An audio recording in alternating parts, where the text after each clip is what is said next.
할렐루야! 거룩한 습관 하루 한 절에서 천절까지. 말씀은 기적을, 말씀은 선한 일을 행할 능력을 갖춥니다. 오늘은 요한복음 4장 23절로 24절을 그림을 보며 암송할 텐데 먼저 말씀을 다 같이 읽어보겠습니다.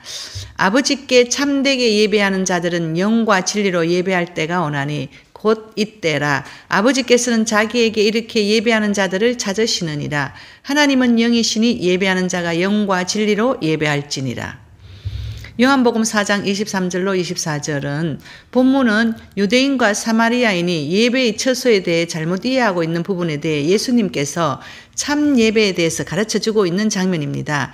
예수님께서는 장소를 초월하여 예배 드릴 때가 올 것이며 오실 메시아가 자신임을 여인에게 말씀하십니다.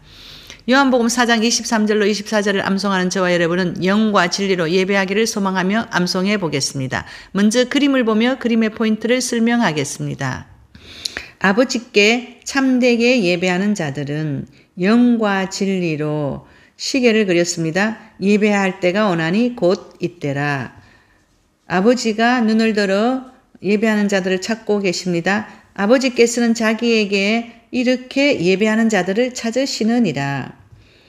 하나님은 영이시니 말씀 가운데 서 있는 성도들, 예배하는 자가 영과 진리로 예배할지니라. 세 번은 글씨와 그림을 보고 암송하다가 네 번째는 그림을 연상하며 글씨 없이 암송해 봅니다. 아버지께 참되게 예배하는 자들은 영과 진리로 예배할 때가 오나니 곧 이때라. 아버지께서는 자기에게 이렇게 예배하는 자들을 찾으시느니라. 하나님은 영이시니 예배하는 자가 영과 진리로 예배할지니라. 아버지께 참되게 예배하는 자들은 영과 진리로 예배할 때가 오나니 곧 이때라. 아버지께서는 자기에게 이렇게 예배하는 자들을 찾으시느니라. 하나님은 영이시니 예배하는 자가 영과 진리로 예배할지니라. 아버지께 참되게 예배하는 자들은 영과 진리로 예배할 때가 오나니 곧 이때라. 아버지께서는 자기에게 이렇게 예배하는 자들을 찾으시느니라. 하나님은 영이시니 예배하는 자가 영과 진리로 예배할지니라. 아버지께 참되게 예배하는 자들은 영과 진리로 예배할 때가 오나니 곧 이때라.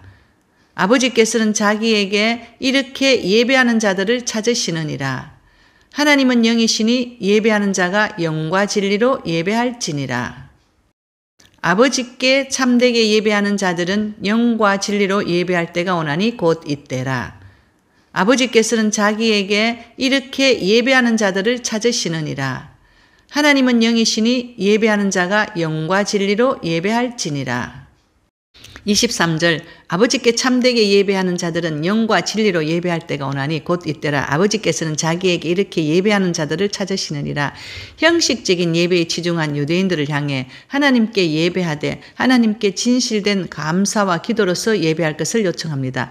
곧 오실 예수님을 가리키며 그때의 주인공이신 예수님을 통해서 드려지는 예배가 신령과 진정의 예배이며 하나님께서는 이렇게 예배하는 자들을 찾으시는 분이심을 말씀하십니다. 24절 하나님은 영이시니 예배하는 자가 영과 진리로 예배할지니라. 우리가 하나님께 드려야 할 진실하고 참된 예배는 보이지 않는 우리 자신의 영을 통해 하나님께 진실하게 드려질 때 참된 예배라고 합니다. 인간이 하나님과 교통할 수 있는 채널은 영이기에 영으로 드리지 않는 예배는 하나님께서 받으시지 않습니다. 영이신 하나님 앞에 진실된 마음으로 나아갈 때 하나님께서는 우리의 예배를 기쁘게 받으십니다. 진리를 따랐던 신뢰에 대해 알아보겠습니다. 합당한 제사를 드렸던 아벨, 하나님과 동행한 에녹, 믿음으로 방주를 만든 노아, 부르심에 순종한 아브라함, 믿음으로 독생자를 바친 아브라함, 애굽 왕궁을 버리고 고난의 길을 택한 모세, 정탐꾼을 보호한 나합, 가나안 정복을 주장한 여호수아와 갈렙, 바알 선지자와 대적한 엘리야, 박해를 받으며 하나님의 말씀을 전한 예레미야, 위험 가운데서도 기도한 다니엘, 아버지의 원대로 하기를 기도한 예수 그리스도, 왕의 잘못을 책망한 세례 요한, 목숨 바쳐 복음을 전한 스데반, 이방의 복음을 전한 바울. 저와 여러분은 영으로서 참된 예배를 드리며 하나님과 깊은 교통이 있기를 소망하며 기도합시다. 오늘도 상담 사례를 말씀드리겠습니다. 오래전 상담 사례입니다. 어떤 성도가 여자 성도인데 결혼한 지 10년 되었는데 아직 아기가 생기지 않는다고 저를 찾아왔습니다. 그래서 제가 기도를 해주었는데 하나님께서 그 여성도에게 너는 10년 동안 주일 예배 드릴 때 강대상에서 말씀하시는 목사님의 말씀을 한 번도 들은 적이 없고 그 시간에 딴 생각을 했다. 그래서 말씀의 씨앗이 내 마음에 하나도 떨어지지 않았다. 너도 육신의 씨앗이 내 몸에 떨어지지 않아서 잉태되지 않았다라고 말씀하셨습니다. 그래서 제가 그 여성도에게 정말로 10년 동안 주일 예배 출석하면서 한 번도 목사님 말씀을 들은 적이 없냐라고 속으로 너무너무 놀라서 물어봤습니다. 그랬더니 그 여자 성도가 네, 그 시간에 늘 딴 생각만 했습니다. 그래서 내가 10년 동안이나요? 그랬더니 네, 맞습니다. 라고 했습니다. 그래서 제가 그 여성도에게 지금부터 주일 예배 때 목사님이 무슨 말씀을 하시는지 정신 차려서 듣고 그 말씀대로 살기를 기도해라. 그러면 하나님께서 잉태하도록 도와주실 거라고 상담해 주었습니다.